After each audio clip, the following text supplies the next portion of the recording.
দেখেন বাবা, স্বামীকে এখানে আজকের বলছে বাজার। বাজার করার জন্য, দেখেন বাজার কি করে আনছে। বাজার অনেক দূর। এগুলা কি বাজার আনছো তুমি? একটা বেগুন, একটা শসা, কয়টা ভেন্ডি, একটা পটল।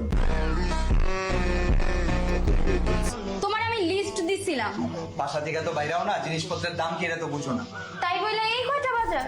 শোনো, আমরা মাত্র নতুন বিয়ে করছি, আমাদের টাকা কিভাবে সঞ্চয় করতে হয়, কিভাবে সেভিংস করতে হয়, এই জিনিসগুলো শেখা উচিত। খালি উল্টাপাল্টা টাকা খরচ করলে হবো না, বুঝো নাই? জানছি তাই রান্না করো। আর আমি একটু বাইরে যাবো, আমার জন্য চা বানায় নিয়ে আসো। এই যে বাবু, তোমার চা। চা?